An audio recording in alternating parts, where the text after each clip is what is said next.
یہ رسم ایران کے اندر جب سے انقلاب اسلامی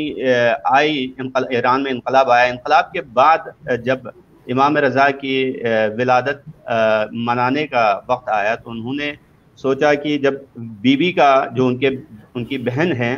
حضرت فاطمہ معصومہ کی ولادت جو ہے یکم ذی قعدہ کو ہے، اور امام رضا علیہ الصلوۃ والسلام کی ولادت 11 ذی قعدہ کو ہے، تو کیوں ہم اس 11 دن کو عشرہ کرامت کے نام سے نہ منائیں. لہٰذا یہ عشرہ جو ہے اس وقت سے چلا آ رہا ہے، تقریباً ابھی 40 سال سے اوپر ہو چکا ہے کہ اس عرصے میں یہ لوگ جو ہے ہر سال 10 دن یا 11 دن جو ہے ذی قعدہ کی ابتدا سے لے کر 11ویں دن تک امام رضا اور حضرت معصومہ سلام اللہ علیہا کی ولادت کی مناسبت سے جشن مناتے ہیں. بہت شکریہ قبلہ. ابھی یکم ذی القعدہ کو جب کہ ولادت باسعادت حضرت فاطمہ معصومہ قم کی مناسبت سے، یکم ذی القعدہ کے مناسبت سے میں آپ سے پہلا آپ سے گزارش کروں گا کہ آپ بی بی کے متعلق، بی بی کے مختصر سوانح حیات اور آپ کی قم تشریف لانے کے جو وجوہات ہے اس پر ذرا روشنی ڈالیں.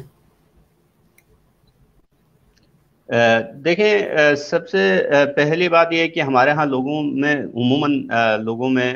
حضرت معصومہ سلام اللہ علیہا کی معرفی نہیں ہوئی ہے، شناخت نہیں ہے. خلاصہ آپ کے سامنے رکھوں، حضرت معصومہ سلام اللہ علیہا امام موسیٰ کاظم علیہ الصلوۃ والسلام کی بیٹی ہیں اور امام رضا علیہ الصلوۃ والسلام کی بہن ہیں، اور امام رضا اور حضرت معصومہ دونوں ایک ہی مادر گرامی سے متولد ہوئے ہیں، جناب نجمہ خاتون سلام اللہ علیہا. تو امام رضا اور حضرت معصومہ سلام اللہ علیہا کے درمیان ایک خاص الفت اور خاص محبت تھی. تو حضرت امام رضا علیہ الصلوۃ والسلام جب مدینے سے مامون کے حکم پر آپ کو ہجرت کرنا پڑا یا آپ کو مجبوراً لایا گیا مرو کی طرف، تو امام جب مرو کے طرف آئے تو اس وقت تقریباً تاریخ یہ بتاتی ہے کہ 200 ہجری کا سال تھا. تو سنہ 200 ہجری میں امام رضا کو جب ہجرت کر کے مجبوراً مرو کی طرف لایا تو اس وقت حضرت معصومہ ٹھیک اس کے 1 سال بعد یعنی 201 ہجری میں حضرت معصومہ نے اپنے بھائی کے ساتھ ملاقات کے لیے مدینے سے ہجرت کی. جب حضرت معصومہ نے مدینے سے ہجرت کی تو آپ کے ساتھ ایک پورا قافلہ آیا، لیکن بدقسمتی سے یہ قافلہ قبل ازیں کہ امام رضا علیہ الصلوۃ والسلام کی خدمت میں پہنچتے قم کے اطراف میں ایک اس زمانے میں تو دیہات تھا، لیکن اب جو ہے ایک شہر ہے، چھوٹا سا شہر ساوا کے نام سے، ساوا نامی شہر کے اندر جب پہنچے یہ لوگ تو بعض روایت کے مطابق کچھ ڈاکوؤں نے حملہ کیا اور بعض دیگر روایت کے مطابق بنی عباس کے غنڈوں نے ان کے اوپر حملہ کیا، ان کے لشکر نے، سپاہ نے ان کے اوپر حملہ کیا اس قافلے کے اوپر. اس قافلے کے اوپر حملہ کرنے کے بعد اس قافلے کے اندر موجود تقریباً 23 جوانوں کو، مردوں کو شہید کر دیا، کہ جس کے بعد بی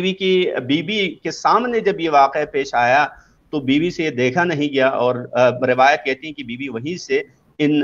حالات کو دیکھ کر آپ بیمار پڑ گئی. لیکن کچھ روایت کے اندر آیا ہے کہ آپ کو، جس کو علامہ مرتضیٰ عسکری صاحب نے بھی اس چیز کو قبول کیا ہے، کہ آپ کو زہر دیا گیا اور زہر کے نتیجے میں آپ بیمار پڑ گئی اور پھر اس کے بعد آپ کو قم لایا گیا. لیکن بعض کہتے ہیں کہ تاریخ قم کے اندر یہ روایت آئی ہے، کہتے ہیں کہ قم والوں نے خود آفر کی، انہوں نے درخواست کی بیوی سے کہ آپ قم تشریف لائیں. اور ہمارے ناظرین کو یہ میں بتاتا چلوں کہ قم تاریخ میں، یعنی تاریخ اسلام میں اگر آپ قم کی تاریخ دیکھیں گے تو قم ابتدا سے ہی اہل بیت کے چاہنے والوں کے نام سے پہچانا جاتا ہے. تو لہٰذا اس زمانے میں بھی قم کے اندر ائمہ علیہ السلام کے بڑے بڑے صحابی رہا کرتے تھے، بڑی بڑی خاندانیں ایسی تھیں کہ جو کلن ان کے خاندان کے اندر بڑے بڑے اصحاب تھے. تو انہی خاندانوں میں سے ایک اشعری خاندان تھا کہ جس کے بقایا جات اب بھی قم کے اندر موجود ہیں. اشعری خاندان والوں نے بی بی کو قم کے اندر آنے کے بعد بی بی کا استقبال کیا، اور اشعری خاندان کا جو سب سے بڑا تھا موسیٰ ابن خزرج، انہوں نے اپنے ہی گھر میں بی بی کو جگہ دی، اور بی بی 17 دن قم میں قیام پذیر ہونے کے بعد عبادتوں میں آپ نے گزاری یہ 17 دن، پھر اس کے بعد آپ کی وفات ہو گئی. یہ ہے بی بی کی زندگی کا مختصر خلاصہ کی جو میں نے آپ کے سامنے رکھی. بہت شکریہ قبلہ، آپ نے مختصر وقت میں جامع آپ نے گفتگو فرمائی، شاید ہمارے ناظرین بھی اس چیز سے مستفید ہو گئے کہ ہم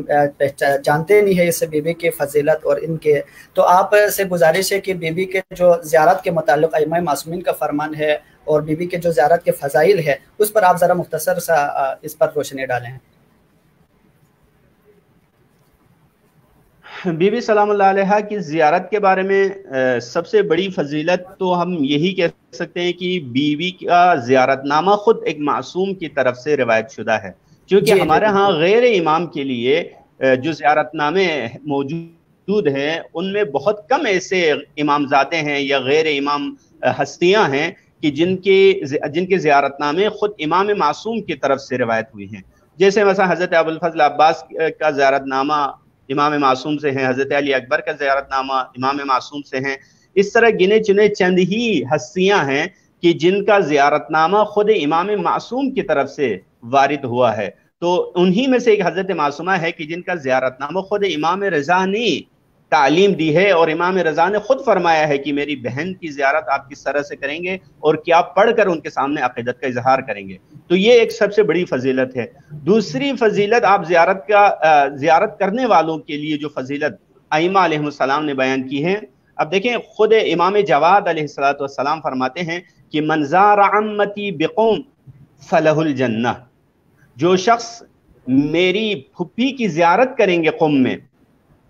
جو شخص میری پھپھی کی زیارت کریں گے قوم میں اس کے لیے جنت ہے۔ اب آپ دیکھیں امام جواد علیہ السلام یہ فرماتے ہیں۔ اس کے علاوہ اگر آپ امام صادق کے ایک روایت ہے اس کے اندر اگر آپ دیکھیں گے تو وہاں پر بھی امام صادق فرماتے ہیں کہ جو من زارہا وجبت لہ الجنہ، جو بیوی کی زیارت کریں گے اس کے لیے جنت واجب ہے۔ البتہ بعض روایت کے اندر بحق معرفتہا کا لفظ آیا ہے یا عارفاً بحقہا کا لفظ آیا ہے، یعنی جو بیوی کی معرفت رکھتے ہوئے حق معرفت ادا کرتے ہوئے اگر زیارت کرے تو اس کے لیے جنت واجب ہے۔ بہت شکریہ قبلہ۔ آپ اسی طرح جو بی بی کی ولادت بھی اسی ماہ میں ہے، یکم ذی القعدہ کو بی بی کی ولادت ہے اور 11 ذی القعدہ کو امام رضا علیہ السلام کی ولادت ہے، اور ان دونوں عظیم شخصیتوں کے حرم جو ہے ایران میں ہی ہے، اور ایرانی قوم جو ہے اس کو اپنے لیے باعث فخر سمجھتی ہے اور پورے ملت تشیع کے لیے زیارت گاہ ہے، اور امیدوں کے حاجتوں کے جو در ہے، یہاں پہ آ کے پورے دنیا کے تشیع جو ہے اپنے حاجات مانگتے ہیں، تو اس کو ایرانی قوم اپنے لیے باہر سے فخر سمجھتی ہے۔ تو ان دونوں بہن بھائیوں کے درمیان جو محبت تھی اور اس محبت کے بنا پر ان دونوں کا جو ہے حرم جو ہے ایران قرار پایا، تو ان دونوں کے جو آپس کی جو لازوال محبت جو تھی، اس محبت کو آپ کس نظر سے دیکھتے ہیں اور اس محبت کے زمرے میں آپ ہمارے ناظرین کو کیا پیغام دینا چاہتے ہیں؟ دیکھیں تاریخ میں جب ہم دیکھتے ہیں تو بہت ساری ایسی شخصیات ملتی ہیں کہ جو دو بہن بھائی آپس میں محبت کے نام سے معروف ہو گئے۔ اگر آپ دیکھیں تو قرآن نے بھی اس چیز کو بعض اوقات مثال کے طور پر ذکر کیا، جیسے حضرت موسیٰ اور ان کی بہن کا ذکر کیا ہے کہ حضرت موسیٰ کو جب ان کی ماں نے صندوق میں رکھ کر جب دریائے نیل کے حوالے کیا تو اس کی بہن کو یہ گوارا نہ ہوا کہ اسے ایسے ہی چھوڑ دیا جائے، وہ دریا کے کنارے دیکھتی چلی گئی کہ یہ صندوق جاتا کہاں ہے اور کس کے ہاتھ لگتا ہے، جب تک اسے تسلی نہیں ہوا کہ یہ کسی انسان کے ہاتھ لگا ہے اور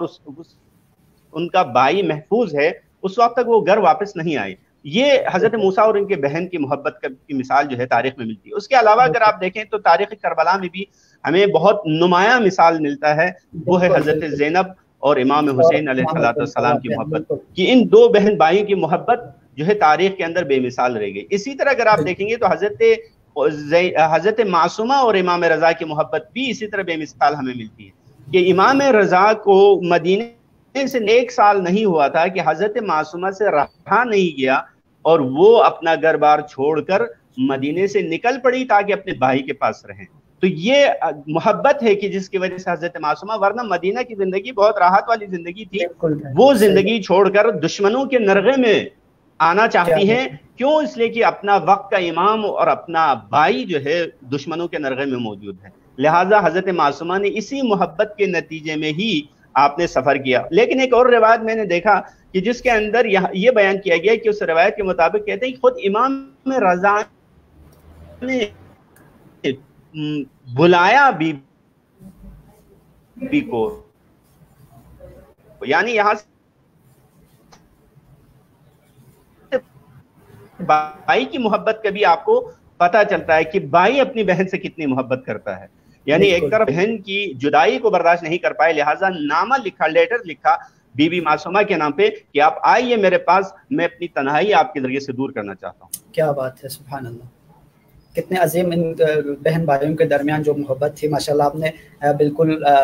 مختصر وقت میں کلی طور پر جامع آپ نے گفتگو فرمائی. اس پر آپ کا شکر گزار ہے کہ ہمارے ناظرین کے درمیان سے کمنٹس بھی آ رہے ہیں، التماس دعا بھی کہہ رہے ہیں، اور اگر ناظرین آپ لوگوں میں سے کسی کا کوئی سوال ہو کمنٹس کے ذریعے قبلہ سے استفادہ کر سکتے ہیں. قبلہ اطہر موسوی صاحب، آغا اطہر موسوی صاحب تشریف نہیں لائے، شاید کوئی مصروفیت کی وجہ سے شاید تشریف نہیں لائے. قبلہ صاحب ہمارے درمیان موجود ہے کہ آپ لوگوں کے اگر کسی حوالے سے کسی قسم کے سوال ہو تو قبلہ صاحب سے سوال بھی پوچھ سکتے ہیں. تو قبلہ ابھی اس مناسبت سے امام رضا کے جو ولادت باسعادت ہے، اس مناسبت سے آپ امام رضا علیہ الصلوۃ والسلام کی زندگی پر بھی ذرا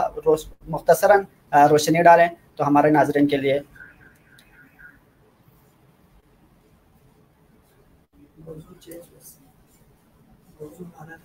معذرت چاہتا ہوں، میں آپ کا سوال نہیں سن پایا. جی قبلہ معذرت، آواز نہیں آئی آپ کی. جی نیٹ ورک کا ایشو ہے تھوڑا، نیٹ ورک کی وجہ سے شاید آپ کو آواز نہیں آئی. میں عرض کر رہا تھا کہ ولادت باسعادت امام رضا علیہ الصلوۃ والسلام کے مناسبت سے بھی امام رضا کے حالت زندگی پر بھی مختصراً روشنی ڈالیں.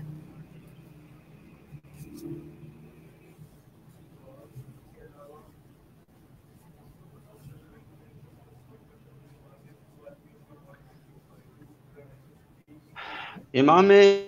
رضا علیہ الصلوۃ والسلام کی زندگی تو ایک وسیع موضوع ہے کہ جس کے اوپر گفتگو کرنا شاید اس مختصر وقت میں میرے لیے ناممکن ہو. جی بالکل، لیکن میں کچھ نکات امام رضا کی زندگی کے حوالے سے آپ کی خدمت میں عرض کروں. امام رضا علیہ الصلوۃ والسلام کی ابتدائی زندگی تو مدینے میں گزری، جیسے کہ آپ بھی جانتے ہیں اور میرے خیال میں میرے ناظرین بھی اس چیز کو جانتے ہیں. امام رضا نے ابتدائی زندگی اپنی جو ہے مدینے میں گزاری، لیکن کیسے امام رضا کا مدینے سے اٹھ کر مرو آنا ہوا اور مرو سے پھر آپ خراسان میں توس کے اندر آپ کی شہادت واقع ہو گئی، یہ ایک مفصل تاریخ ہے. لیکن میں آپ کی خدمت میں عرض کروں کہ امام رضا کا مدینے سے اٹھ کر آنے کی جو بنیادی وجہ ہے وہ کیا ہے؟ مامون الرشید جو اس وقت کا بنی عباس کا خلیفہ تھا، ان کی طرف سے آرڈر تھا کہ وہ آ جائیں. یعنی مامون الرشید اپنے دربار میں امام کو رکھنا چاہتا تھا، چونکہ مامون کا دربار اس وقت ان کا جو دار الخلافہ تھا وہ مرو تھا، مرو میں وہ رہتا تھا، لہٰذا انہوں نے مرو میں امام کو بلایا. اس کی پالیسی کیا تھی؟ مامون ظاہراً ایک ائمہ اور اہل بیت سے دوست رکھنے والا اور ان کو چاہنے والا خلیفہ تھا، اور ظواہر کا بہت خیال رکھتا تھا، شریعت کے ظاہری احکامات کا بہت خیال رکھتا تھا. باقی بن امیہ کے حکمرانوں کی طرح نہیں تھا کہ جو علل اعلان جو ہے فسق و فجور انجام دیتے تھے اور جو ہے ظلم و بربریت کا بازار گرم رکھتے تھے. لیکن مامون الرشید ایک زیرک اور سلجھا ہوا سیاستدان تھا کہ جس نے بہت ہی زیرکی سے انہوں نے اپنے دشمنوں کا مقابلہ کیا، اپنے مخالفین کا مقابلہ کیا. انہوں نے امام رضا کو بھی، وہ جانتا تھا کہ امام رضا اس کا سب سے بڑا دشمن ہے اور امام رضا ہی در واقع اس کے لیے بڑا پرابلم ہے، لہٰذا اس نے امام رضا کو اپنے سے دور رکھنا مناسب نہیں سمجھا. اگر آپ اس ظالموں کی سیاست کے اندر اگر آپ دیکھیں گے، آج کے سیاستدانوں کے اندر بھی اگر آپ اس چیز کو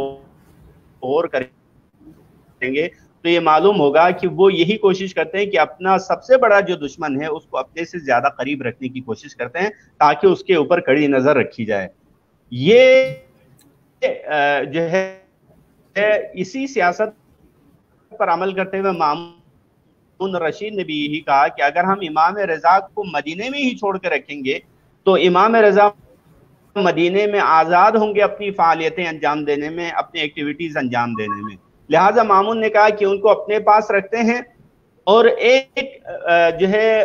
ظاہری عنوان بھی ہم ان کو دے دیتے ہیں کہ جس کے ذریعے سے وہ ظاہراً خلافت کا حصہ بھی قرار پائیں اور پھر جو ہے ہم ان کے اوپر کڑی نظر بھی رکھ سکیں. لہٰذا مامون الرشید نے امام رضا کو اپنے دربار میں بلایا تاکہ امام کے اوپر سخت کڑی سے کڑی نظر رکھیں. لیکن امام نے کس طرح سے اس کا اس پالیسی کا مقابلہ کیا یہ ایک مفصل بحث ہے، میں اس کی طرف نہیں جاتا. لیکن امام رضا کا جو پیغام ہے شیعوں کے نام پہ، میں ایک دو نقطہ اس حوالے سے بیان کرنا چاہتا ہوں. اگر آپ کو کوئی اور سوال ہے تو آپ پہلے وہ بتائیے.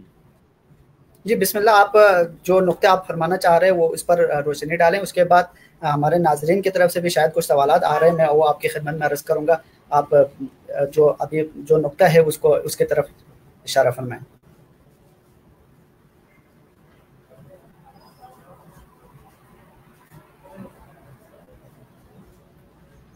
قبلہ آواز آ رہی ہے آپ کو؟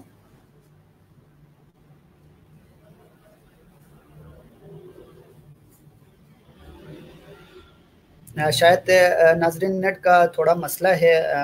قبلہ علامہ صاحب کے پاس بھی نیٹ کا شاید تھوڑا ایشو ہے، میرے پاس بھی تھوڑا ایشو آ رہے ہیں، اس وجہ سے شاید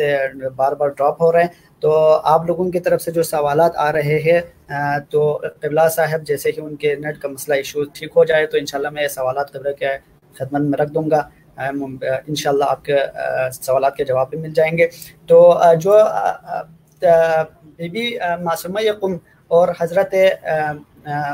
امام رضا علیہ السلام کے جو دونوں کے درمیان جو لازوال محبت تھی، اس محبت کی خاطر بھائی یہاں ایران تشریف لائے تو بہن بھی